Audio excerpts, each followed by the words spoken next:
मोर जंगल में नाचा तो किसने देखा।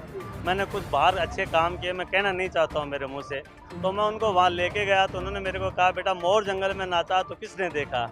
इस बस्ती में जो आपके दादाजी परदादाजी आप लोगों ने वहाँ जन्म लिया तो वहाँ कोई सत्कार्य कोई अच्छा कार्य हो, तो ये उन्हीं की इच्छा थी। तो मेरी माँ तो अभी जिंदा है, बहुत खुश है वो, और पिताजी है नहीं, तो उसी के आशीर्वाद से मैं ये भागवत का आयोजन करवा रहा हूँ। गौशाला भी समर्पित है बस्ती माता को और ये मंदिर भी समर्पित है कल ये है, तो ज्यादा से ज्यादा लोग पधारे।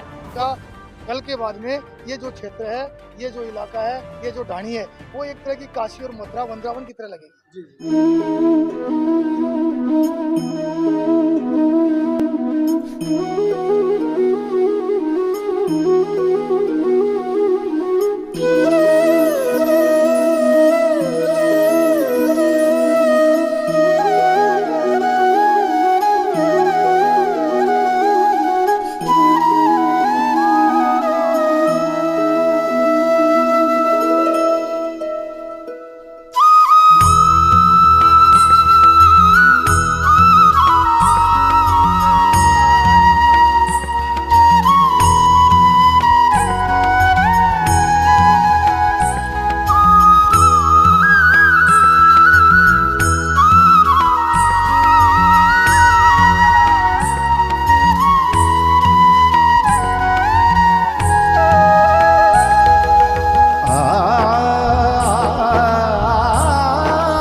नमस्कार, मैं किशोर कुमार, ग्रामीण मीडिया पर आपका बहुत बहुत स्वागत है। उदयपुर वाटी उपखंड के ग्राम पंचायत गुड़ा ढहर में इस वक्त मैं मौजूद हूं और आज जिस प्रकार से मैं आपको दिखाने की कोशिश करूंगा कि श्री राधे गोविंद मंदिर सेवा समिति गुड़ा ढहर, यहां हम बात करें कल से एक भव्य धार्मिक प्रोग्राम की शुरुआत होने वाली है।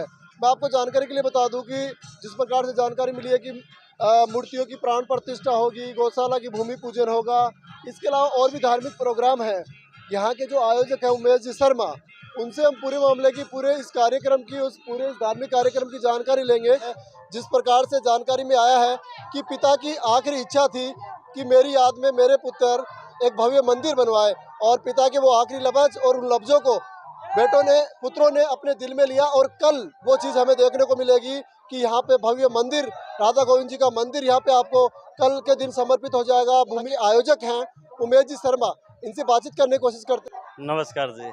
मेरा पहला क्वेश्चन है कि इतना बड़ा भव्य मंदिर आपने गुड़ा ढहर में बनवा दिया। उदयपुर वाटी के इतिहास में पहली बार मैं बात करूं तो ऐतिहासिक और भव्य कार्यक्रम, जो धार्मिक कार्यक्रम है, जो गुड़ा ढहर में होने वाला है, इस मंदिर का निर्माण आपने क्यों किया? ये मंदिर का निर्माण मेरे पिताजी की एक इच्छा थी, वो जीवन थे जब उन्होंने मैंने मेरे को 2-4 बार यहाँ गांव के लिए कहा, बोला बेटा मैंने मेरे को 2-4 बार यहाँ गांव के लिए कहा, बोला बेटा मोर जंगल में नाचा तो किसने देखा। मैंने कुछ बाहर अच्छे काम किए, मैं कहना नहीं चाहता हूँ मेरे मुंह से, तो मैं उनको वहाँ लेके गया तो उन्होंने मेरे को कहा बेटा मोर जंगल में नाचा तो किसने देखा। इस बस्ती में जो आपके दादाजी परदादाजी आप लोगों ने वहाँ जन्म लिया तो वहाँ कोई सत्कार्य कोई अच्छा कार्य हो, तो उनकी देख रेख में वहाँ क्या उन्होंने एक मंदिर है हमारे छोटा सा यहाँ शिव जी का मंदिर, तो मेरे को 2-4 बार कहा यार यहाँ कोई बड़ा हॉल बनवा दे तो ये लुगाया सावन में जाती हैं तो परेशान नहीं होते हैं।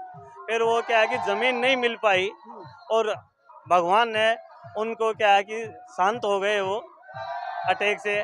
फिर उनके भाव जागृत मन में रहे कि यार पिताजी की कुछ इच्छाएं थी, वो इच्छाएं पूर्ण हो, तो ये भाव मन में उन्हीं की कृपा से, उनके आशीर्वाद से, पितृश्री कृपा से मन में आया।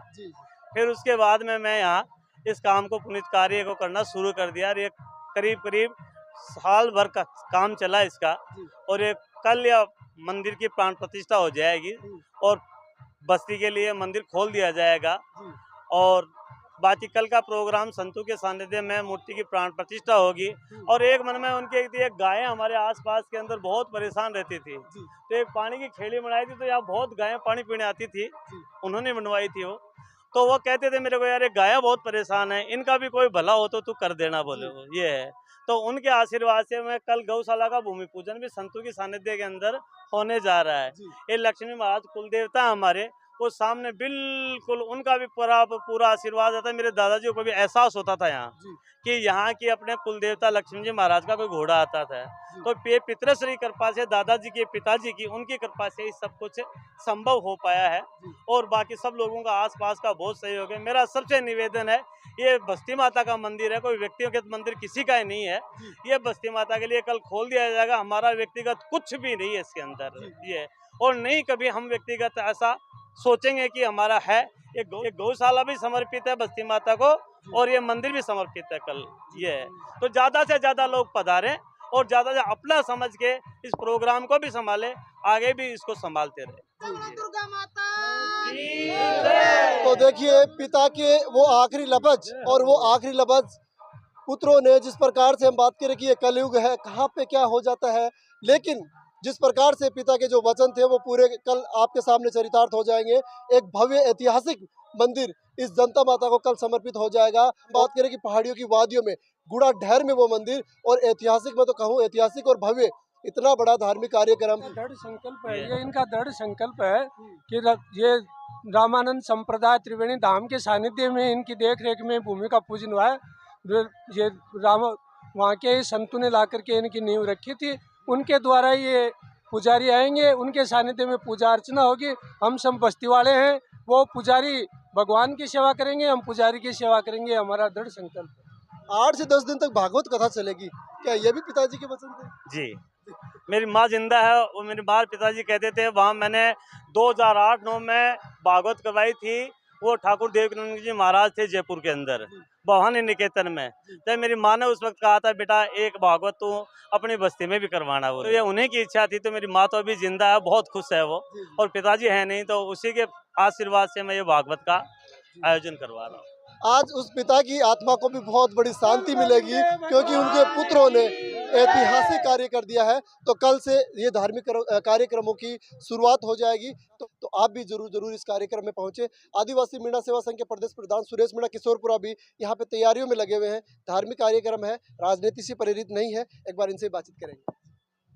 देखिए, ऐसे कार्यक्रम मैं समझता हूँ कि आज के इस कलयुग के अंदर इस तरीके के धार्मिक कार्यक्रमों को करना, पूरे क्षेत्र के अंदर एक जो वातावरण दूषित हो रहा है उसमें एक राम नाम भरना है जैसा है। और ये जो कार्यक्रम है, इतना सुंदर आयोजन है, मैं इसके बारे में क्या व्याख्या करूं कि ऐसे दानवीर, पैसा तो दुनिया कमाती है, लेकिन ऐसे कम लोग होते हैं जो सत्य मार्ग में और एक अहिंसा के रास्ते पे चलते हुए सतमार्ग में जो पैसा का सदुपयोग करते हैं, वो ही असली लाल है। और ये जो उमेश जी शर्मा, रमेश जी शर्मा है, इन्होंने एक अनुकरणीय उदाहरण पेश किया है, अपने माता पिता के सपने को पूरा किया है। यहाँ पर गौशाला का आयोजन करने जा रहे हैं, बड़े बड़े संत महामंडलेश्वर यहाँ पर आ रहे हैं।